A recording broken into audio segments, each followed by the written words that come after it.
আজকে Indian secular ফ্রন্টে আমি আজকে জয়েন করলাম। এখানে আমার রাজ্য কমিটির প্রেসিডেন্ট আছে, এখানে রাজ্য কমিটির জেনারেল সেক্রেটারি আছেন, এখানে আমার জেলার প্রেসিডেন্ট তিনিও আছেন, বা ক্যানিং বিধানসভার অবজারভার তিনিও আছেন এখানে।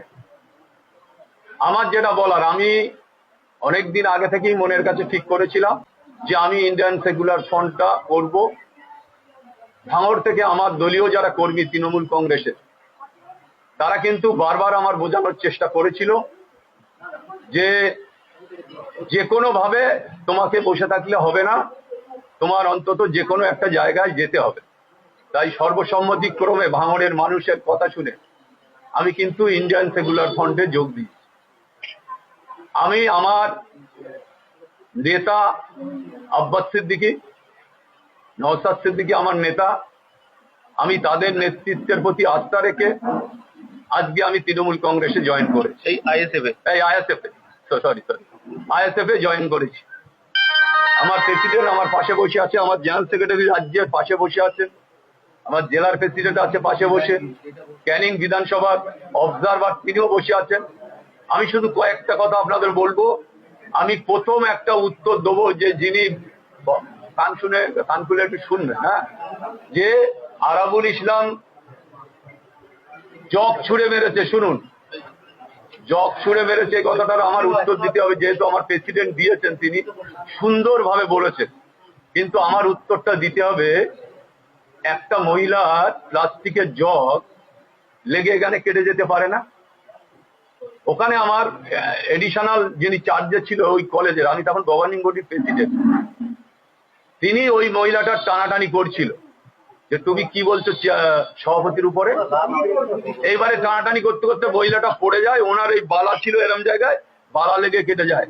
একটা প্লাস্টিকের জগে একটা মহিলার চাবালিটি এরম জায়গায় কেটে যেতে পারে?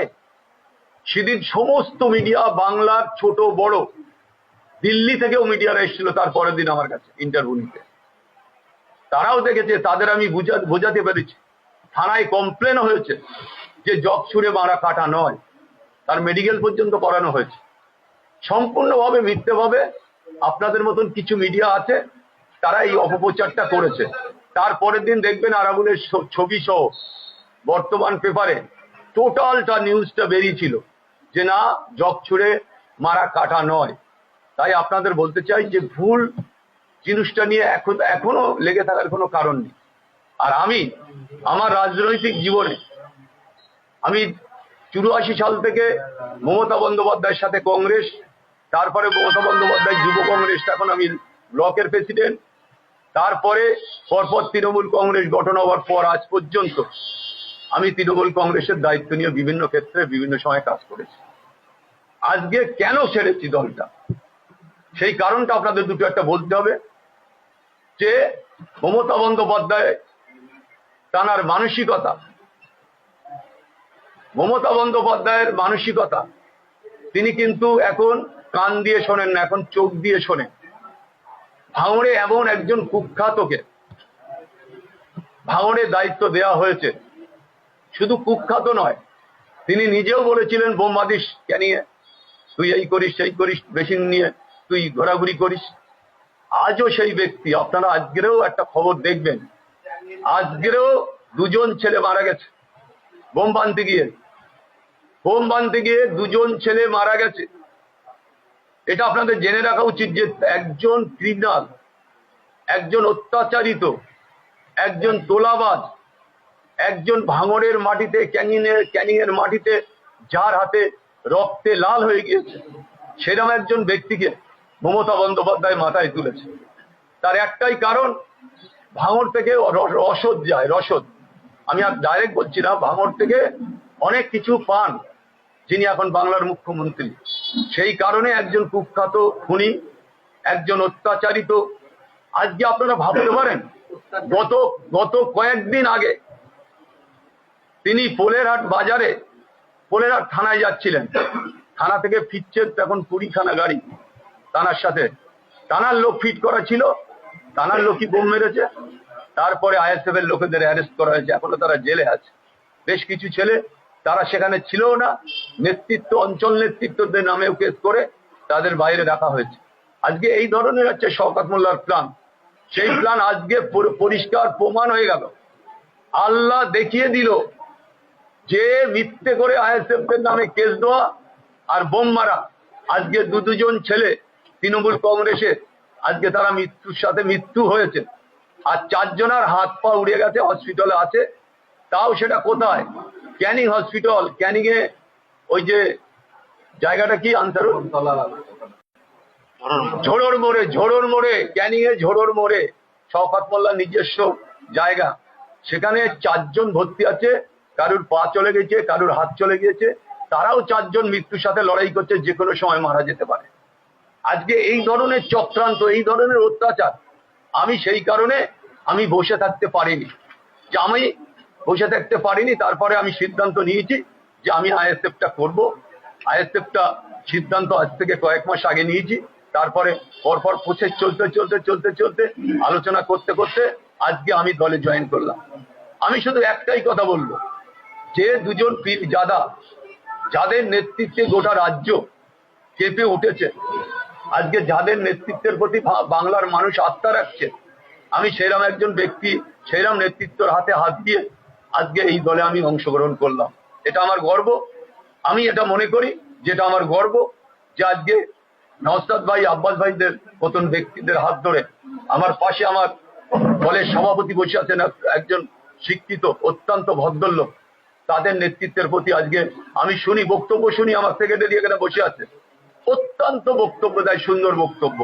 হয়তো আমরা এতটা ভালো বক্তব্য নাও দিতে পারি, তবে আগামী দিনে আমি শুধু একটা কথা বলবো, যে ভাঙড় আর ক্যানিং এর শান্তি বজায় রাখার জন্য একদিকে মানে সবাই মিলে ভাঙড়কে শান্ত করতে হবে। যেমন নওশাদ ভাই আছে, তিনি যেভাবে নির্দেশ দেবেন, যেভাবে আদেশ দেবেন, সেটা আমরা নির্দেশ আদেশ মেনে চলব।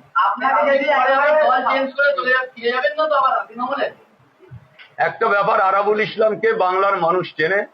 আরাবুল ইসলাম যে থুতু ফেলে সেই থুতু আর গেলে না, কোনোদিনই কোশ্চিনকালও সেটা হবে না যে আরাবুলকে ভালো লোভ দেখাবে, আরাবুল চলে যাবে, সেই ব্যক্তি আরাবুল ইসলাম নয়। আমি আবার বলছি যে কোনো কারণে আমি এই দলটায় যখন এসেছি, কোনো কারণে কোনো দলে যাবার কোনো প্রশ্ন নেই।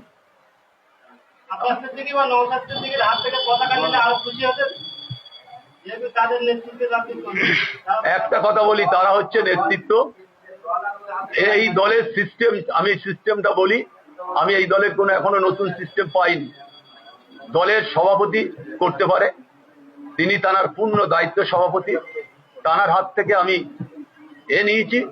তবে আমি তানাদের সাথে কথা বলি, আমি আব্বাস ভাইজানের সাথে কথা বলি, আমি এই অনুষ্ঠানে অংশগ্রহণ করেছি।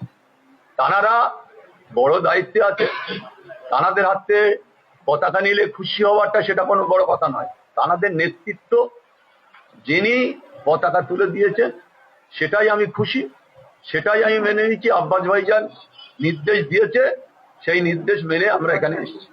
বিধানসভা চলছে, সামনে বিধানসভা ভোট, এই বিধানসভার মধ্যে যদি আপনাকে প্রার্থী করা হয়, কোন কেন্দ্রটাকে বেছে নেবেন? শুনুন, দল যে সিদ্ধান্ত নেবে আমি তার বাইরে নয়। আমি নতুন দলে ঢুকেছি, দলের নেতৃত্ব যেভাবে বলবে আমি সেইভাবে চলবো, তাদের নির্দেশ আদেশ মেনে। দল যদি মনে করে আমাকে টিকিট দেবে, নিশ্চয়ই সেটা নিয়ে আমি ভাববো।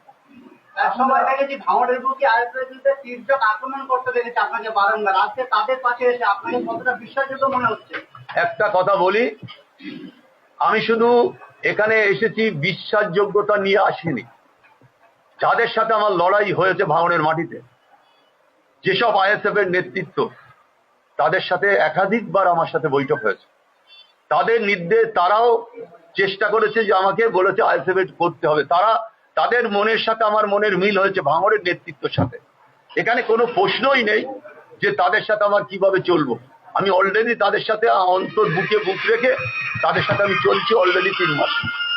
একাধিক বৈঠক হয়েছে আইএসএফ এর ভাঙড় বিধানসভার যারা নেতৃত্ব আছে 13টা অঞ্চলে, তাদের সাথে আমার একাধিকবার বৈঠক হয়েছে, একাধিকবার আলোচনা হয়েছে। তারা আমাকে জোর করে বলেছে ভাই এই দলটা করতে হবে। আমি মেনে নিয়ে, তাদের আন্তরিকতা ভালোবাসা মেনে নিয়ে আমি এই দলটায় অংশগ্রহণ করেছে। আপনাকে যদি আইএসএফ দল থেকে শওকত মোল্লার জেলাতে দায়িত্ব দেওয়া হয়, আপনি কতটা একেবারে লড়াইয়ের মধ্যে প্রস্তুত হবেন না? এই ব্যাপারটা শুনুন, আমি আজকে আর বেশি কিছু বলবো না, এটা পরবর্তীতে নিশ্চয়ই একদিনে বললে শেষ হয়ে যাবে। পরবর্তীতে আপনারা দেখতে থাকুন আরাবুল ইসলাম কি বলতে পারে। নির্বাচন হয়েছে, ভাঙড় বিধানসভায় নির্বাচন হচ্ছে, কত নির্বাচনে আমরা হিংসা দেখেছি, বোমাবাজি, শেষ নির্বাচনও একই ছোট। আরেকটা নির্বাচন আছে, আজকে দুজন বোমবাদে গিয়ে আহত হয়েছে, আহত কথা নিহত। নিহত হয়েছে। আপনি কি মনে করছেন নতুন রাজনৈতিক দলে আসার পর এই ভাঙড়কে আপনি নিয়ন্ত্রণ করতে পারবেন? ভাঙড়ের সাধারণ মানুষ নিশ্চিন্তে ভোট দিতে পারবে? বা আইএসএফরা কি ভাবছে ভাঙড়ের এই 50-60টা মিনিট? শুনুন, এটা নিয়ে নওশাদ ভাই বলবে। 1 নম্বর কথা, আমি একটা কথা বলবো যে আমি নওশাদ ভাই চাই ভাঙড়ের শান্তি বজায় থাকুক। আমিও চেষ্টা করব, নওশাদ ভাইও চেষ্টা করবে, তিনি বিধায়ক। আমি 100% চেষ্টা করবো ভাঙড়ে আর কোনো রকম বড় ধরনের ঘটনা না ঘটে।